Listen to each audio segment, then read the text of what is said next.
Hi, നമ്മൾ വെള്ളിയാഴ്ച നല്ലൊരു ട്രേഡ് എടുത്തായിരുന്നു അല്ലേ? 3 ട്രേഡ് എടുത്തു. അല്ല, നല്ല ലാസ്റ്റ് ടയർ ട്രയലസിൽ വെച്ച് മാക്സിമം പിടിച്ചു. എന്നിട്ട് നമ്മൾ അവിടെ ഒരു കോള റെക്റ്റാങ്കിൾ വരച്ചു. അത് നല്ല ആ ആ കോളത്തിൽ തന്നെ മാർക്കറ്റ് ക്ലോസ് ചെയ്തു എന്നുള്ളതാണ്.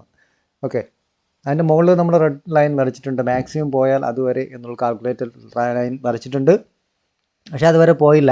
നമ്മൾ അപ്പോൾ ട്രേഡ് ക്ലോസ് ചെയ്ത് എല്ലാം ക്ലോസ് ചെയ്ത് വെച്ചിട്ട് വീഡിയോ എഡിറ്റ് ചെയ്ത് നമ്മൾ ഇട്ടായിരുന്നു അല്ലേ? അപ്പോൾ മാർക്കറ്റ് ഇന്ന് ഗ്യാപ്പ് അപ്പാണ് പറയുന്നത്. 26 എന്നുള്ള മേജർ ഒരു സപ്പോർട്ട് റെസിസ്റ്റൻസ് ആയിരുന്നതിനെ അവിടെ ക്ലോസ് ചെയ്തിട്ടുണ്ട്. ഇന്ന് ഈ ഒരു ഏരിയയിലാണ് ഞാൻ പ്രതീക്ഷിക്കുന്നത്. കാരണം വെച്ചാൽ മാർക്കറ്റ് സെൻറ്റിമെൻറ്റ്സ് അങ്ങനെ ആയിരിക്കും. വെച്ചാൽ 27 എന്നുള്ള റൗണ്ട് ഫിഗറാണ്. ആ ഒരു ഏരിയ മാർക്കറ്റ് വന്നിട്ടുണ്ട്. ഏരിയ ബ്രേക്ക് ചെയ്ത് മുകളിൽ പോയിട്ടില്ല. ഇന്ന് ഗ്യാപ്പ് അപ്പാണ്. അതുകൊണ്ട് തന്നെ ഇതൊരു മേജർ സപ്പോർട്ടായി ആക്ട് ചെയ്യും. കുറേ ആൾക്കാർ സപ്പോർട്ട് എന്ന രീതിയിൽ മുകളിലേക്ക് എൻട്രി എടുക്കാനുള്ള രീതി ചിന്തിക്കും. വേറെ കുറേ ആൾക്കാർ ഗ്യാപ്പ് അപ്പ് ആയതുകൊണ്ട് മാർക്കറ്റ് ആ ഗ്യാപ്പ് ഫില്ല് ചെയ്യും എന്നുള്ള രീതിയിൽ താഴേക്ക് എൻട്രി ചെയ്യും. പിന്നെ കുറേ ആൾക്കാർ നേരത്തെ തലേ ദിവസം വെള്ളിയാഴ്ച നമുക്കൊരു നല്ലൊരു പ്രോഫിറ്റ് എല്ലാവർക്കും കിട്ടിയിട്ടുണ്ടാവും. ആ പ്രോഫിറ്റ് എടുത്തവർ ഇന്ന് ചിലപ്പോൾ മാർക്കറ്റിൽ വരണമെന്നില്ല. അപ്പം കുറച്ച് പാർട്ടിസിപ്പൻറ്റ് കുറവായിരിക്കും. അപ്പം മൂന്നും കൂടെ ഈ ഫോർമുല നേരത്തെ പറഞ്ഞിട്ടുണ്ട്. ഈ അനലൈസ് നേരത്തെ ഒരു വീഡിയോയിൽ പറഞ്ഞിട്ട് അന്നും സൈഡ് വൈസ് ആയിരുന്നു. അപ്പോൾ ഇന്നും അത് ആ ഒരു സെൻറ്റിമെൻറ്റ്സ്, ആ ഒരു സൈക്കോളജി ഇന്ന് വർക്ക് ചെയ്യുന്നതാണ് ഞാൻ വിചാരിക്കുന്നത്. നോക്കാം. അതായത് മാർക്കറ്റ് 25,000 എന്നുള്ളൊരു മേജർ ലെവലിലാണ് നിൽക്കുന്നത്. അപ്പോൾ അതുകൊണ്ട് സപ്പോർട്ടായി കുറേ കാണും. ഗ്യാപ്പ് അപ്പ് ആയതുകൊണ്ട് കുറേ താഴേക്ക് വരുന്നതായിരിക്കും. അപ്പോൾ നമ്മളും ആ രീതി ചിന്തിക്കുകയാണ്. മാർക്കറ്റ് ഈ ഒരു ലെവലിലേക്ക് താഴെ അലൈൻമെൻറ്റ് വന്ന് കഴിഞ്ഞാൽ മാത്രമേ നമ്മൾ മുകളിലേക്ക് ഒരു എൻട്രി എടുക്കുന്നുള്ളൂ. 25,200 നമ്മുടെ ടാർഗറ്റ്. പക്ഷെ നമ്മളിപ്പോൾ നിൽക്കുന്ന ലെവൽ, ആ ലൈൻ വരച്ചിരിക്കുന്ന ഏരിയ ഒരു മേജർ റെസിസ്റ്റൻസ് ആയിട്ട് ഹിസ്റ്ററിയിൽ ആക്ട് ചെയ്തിട്ടുള്ള ഏരിയയാണ്. അവിടെ നിന്നാണ് മാർക്കറ്റ് ഓപ്പൺ ചെയ്ത് താഴേക്ക് നിൽക്കുന്നത്. ഓക്കെ, സോ അതിപ്പോഴത്തെ കണ്ടീഷനിൽ മേജർ റെസിസ്റ്റൻസ് ആണ്. അതുപോലെ ഇന്നലെ നമ്മൾ കാൽക്കുലേറ്റ് ചെയ്ത് വരച്ചിട്ടുള്ളൊരു ഏരിയ ഉണ്ട്, ആ റെഡ് ലൈന്. അതും ഒരു ലെവലാണ്. ഇത് നമ്മുടെ പ്രീമിയം ചാർട്ടാണ്. ഓക്കെ, പ്രീമിയം ചാർട്ടിൽ ഈ ലെവലിലേക്ക് മാർക്കറ്റ് ഇത് താഴേക്ക് വരണം. അല്ല, പ്രീമിയം കുറഞ്ഞ് 0 ആവണം. ഇന്ന് തിങ്കളാഴ്ച ആയതേ ഉള്ളൂ. പക്ഷേ കാൾ ഓഫ് പ്രീമിയത്തിൻ്റെയും പുട്ട് പ്രീമിയത്തിൻ്റെയും ഒന്നതൊക്കെ ബാലൻസ് ചെയ്ത് വരണം. അപ്പോൾ മാർക്കറ്റ് ആ ലെവലിൽ തന്നെ നിൽക്കണം അല്ലേ? ഈ ലെവലും ഇതും കാൾ പ്രീമിയവും ഇങ്ങനെ നിൽക്കുകയാണ്. അപ്പോൾ അതൊന്ന് കറക്റ്റ് ചെയ്യേണ്ടതുണ്ട്. ഓക്കെ, അപ്പോൾ അതൊന്ന് ബാലൻസ് ചെയ്തൊക്കെ വരണം. തിങ്കളാഴ്ച ആയതേ ഉള്ളൂ. എന്നാലും ആ ലെവലിലൊക്കെ നമുക്ക് വരേണ്ടതുണ്ട്. അപ്പോൾ എല്ലാം കൂടെ നോക്കുമ്പം അങ്ങനെയാണ് കാണുന്നത്. ഓക്കെ,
ഇത് നിഫ്റ്റി ഫ്യൂച്ചറിൻ്റെ ചാർട്ടാണ്.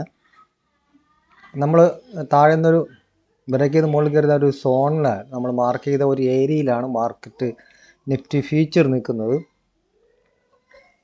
കറക്റ്റ് ആ റെസിസ്റ്റൻസ് ആ സോണിനകത്ത് കറക്റ്റ് അവിടെ നിന്നാണ് ഓപ്പൺ ചെയ്ത് നിൽക്കുന്നത്. നേരത്തെ നമ്മൾ താഴെ മാർക്കറ്റിന് കഴിഞ്ഞ പ്രാവശ്യം നമ്മൾ മാർക്കറ്റ് ആ സോണിൽ നിന്ന് കണ്ടാകത്ത് കുറേ ദിവസം നിന്നിട്ട് ബ്രേക്ക് ചെയ്തിട്ട് സപ്പോർട്ട് എടുത്ത് വീണ്ടും ആ ഒരു ഏരിയയിൽ വന്ന് നിൽപ്പുണ്ട്. അപ്പോൾ ഇതാണ് ഇന്നത്തെ ഫ്യൂച്ചറിൻ്റെ റേഞ്ച്. പക്ഷേ ഫീച്ചറിൽ ഏതാണ്ട് മാർക്കറ്റ് റീബാലൻസ് ചെയ്തിട്ടുണ്ട് എന്നാണ് കാണുന്നത്. ഫീച്ചറാണ് റിയൽ ആയിട്ടുള്ള പ്രൈസിൻ്റെ മൂവ്മെൻറ്റ് നടത്തുന്നത്, ഓപ്ഷനിലല്ല. ഓക്കെ, അല്ലെങ്കിൽ നമ്മൾ പ്രീമിയം ചാർട്ട് കാണാം. അപ്പോൾ ഇതിനെ സംബന്ധിച്ച് നോക്കുമ്പോൾ എങ്ങനെയാണെങ്കിൽ നിഫ്റ്റിയിൽ ഇനി ഇനി താഴേക്ക് വരാനുള്ള സാധ്യത കാണുന്നില്ല. ഇവിടെ അലൈൻമെൻറ്റ് റീബാലൻസ് ആയിട്ടുണ്ട്, ബാലൻസ് ചെയ്തിട്ടുണ്ട്. അതുകൊണ്ട് തന്നെ നിഫ്റ്റി ഇനി അങ്ങ് താഴോട്ട് ഇറങ്ങുന്ന കാര്യം ഡൗട്ടാണ്. മാർക്കറ്റ് അങ്ങനെ ആ ഒരു കണ്ടീഷനിലാണ് നിൽക്കുന്നത്. ഓക്കെ, ഇവിടെ ബാലൻസ് ആയിട്ടുണ്ട് എന്നാണ് കാണുന്നത്. So be carefully. Okay, no trade, ആരും ട്രേഡ് എടുക്കരുത്. മാർക്കറ്റ് വരുന്നുണ്ട്, നോക്കാം. സെൻസിബിളിൽ ഒരു സോണാണ്, അത് ചെറിയൊരു സോണാണത്. സോണിന് മുകളിലാണ്, സോണിന് താഴെയാണ് ഇന്നലെ കഴിഞ്ഞ ദിവസം മാർക്കറ്റ് റെസിസ്റ്റൻസ് എടുത്ത് നിന്നത്. ഇന്ന് മാർക്കറ്റ് ആ സോണിനെ സപ്പോർട്ട് എടുത്തിരിക്കുകയാണ്. ഓപ്പൺ ഇൻട്രസ്റ്റ് എല്ലാം താഴോട്ടാണ് കാണിക്കുന്നത്, ഓയിൽ ചേഞ്ചും. പക്ഷേ അതൊന്നും നോക്കണ്ട, മാർക്കറ്റ് സെൻറ്റിമെൻറ്റ്സ് അപ്രോച്ചിലായിരിക്കും കാണിക്കുക. So carefully.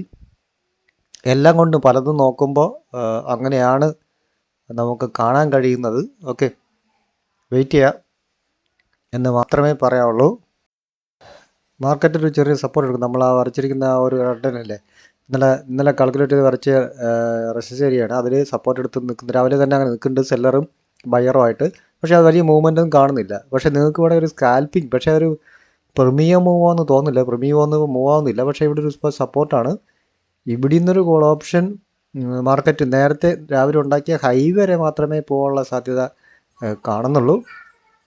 കൂടുതൽ പോകുന്ന സൈഡ് വേസ് ആയിരിക്കാൻ തന്നെയാണ് സാധ്യത. ആ എല്ലാ സെൻറ്റിമെൻറ്റ്സ് വെച്ച് നോക്കുമ്പോൾ അങ്ങനെയാണ് കാണുന്നത്. അപ്പോൾ നിങ്ങൾക്ക് വേണമെങ്കിൽ ഒരു എൻട്രി എടുക്കാം. റിസ്ക് ആണ്, ക്വാണ്ടിറ്റി കുറയ്ക്കണം. അഥവാ എടുക്കണമെങ്കിൽ ക്വാണ്ടിറ്റി കുറയ്ക്കണം.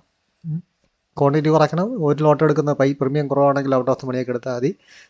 പോയാലും ചെറിയ പ്രീമിയം നഷ്ടമേ വരുള്ളൂ. അതുകൊണ്ട് ഇങ്ങനെയുള്ള സമയത്ത് ഇൻ ദ മണിയാണ് എടുക്കേണ്ടത്, അല്ലെങ്കിൽ സെല്ലാണ് ചെയ്യേണ്ടത്. ഓക്കെ, പക്ഷേ അത് ഓപ്ഷൻ ബയ്യർ ആയതുകൊണ്ടാണ് ഞാൻ പറഞ്ഞത്, നിങ്ങൾ ഔട്ട് ഓഫ് ദ മണി എടുത്താൽ മതി. പോയാലും ചെറിയ പൈസയിലേ പോകുള്ളൂ. ഒരു ലോട്ടിൽ കൂടുതൽ എടുക്കുകയും ചെയ്യരുത്.